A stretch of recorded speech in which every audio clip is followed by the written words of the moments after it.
They laughed at the idea, not politely, not quietly. They laughed because it sounded impossible, a company that would lose money every single day until the system was fully built. No profits, no shortcuts, just debt, planes, fuel, and a promise no one believed. Fred Smith had already failed before. Businesses collapsed, cash burned faster than it arrived, investors doubted, banks tightened their grip. By the time the company took flight, he was drowning in losses, millions in debt, and days away from collapse. Every morning was a calculation. Which bills could wait? Which planes could stay grounded? Which promises could still be kept? There was no backup plan, no graceful exit, only one last bet that the world would need something it didn't yet know how to ask for.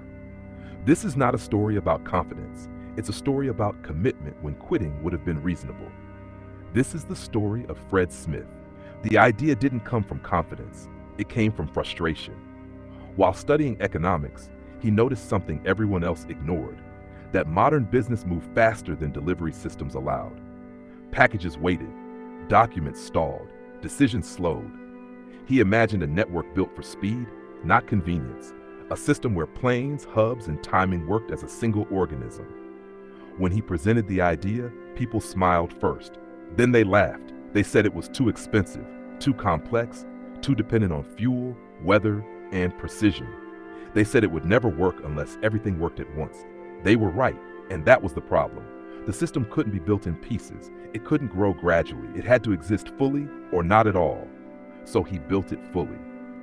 Planes were leased before demand existed. Hubs were staffed before revenue arrived. Routes were flown half empty, burning cash to prove a promise. Losses mounted. Every day the company operated, it lost money.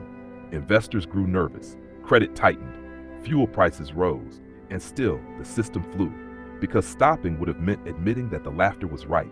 And Fred Smith had already decided what he was willing to lose to find out. The numbers stopped adding up. Fuel bills piled higher than revenue. Payroll deadlines came faster than payments. Planes sat on runways, ready to fly, while the bank accounts ran dry. Creditors called. Investors hesitated. Employees sensed the tension even when no one said a word.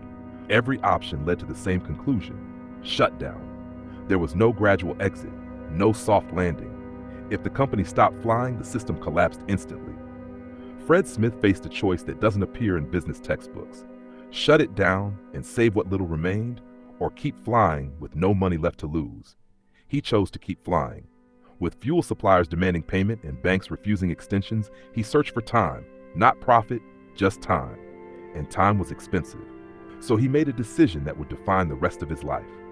He took the last money the company had, not to pay bills, not to reassure investors, but to gamble for survival. It wasn't strategy. It wasn't bravado. It was a final bet made by someone who understood that once momentum dies, systems never restart. The planes kept flying, barely. And for a moment, the future of FedEx rested on a single, irreversible risk. He went to Las Vegas, not for escape, not for celebration, for probability. With payroll due and fuel unpaid, the company had days, not weeks. He sat at a blackjack table with the last money FedEx had, understanding something most people never do. This wasn't about luck. It was about time. He didn't chase a miracle. He chased enough margin to keep the planes in the air.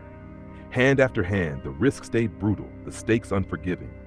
When he walked away, he had turned a few thousand into enough to buy days. Just days. But days were everything. Those days allowed the planes to fly. The flights proved reliability. Reliability brought customers. Customers brought cash. Invoices were paid. Fuel kept flowing. Payroll cleared. The system, the one everyone laughed at, began to stabilize. Not dramatically, not all at once, but enough. Soon, the laughter faded. Then the doubt. Then the questions changed. How did it work? Why did it work? Why hadn't anyone else tried? FedEx crossed the line from impossible to inevitable. The last bet didn't make the company successful. It kept it alive long enough for the idea to prove itself. And sometimes, survival is the only victory that matters. FedEx didn't survive because of the gamble. It survived because the gamble bought time, and time revealed the truth. Once customers experienced reliability, they didn't want alternatives. Once businesses tasted speed, they rebuilt their operations around it. What was once ridiculed became infrastructure. Planes multiplied, hubs expanded, routes connected continents that had never trusted the clock before. Fred Smith didn't celebrate the turnaround. He remembered how close it came to ending. The debt, the laughter, the nights spent choosing which failure would hurt least. Success didn't erase that memory. It sharpened it, because the line between vision and collapse was never wide.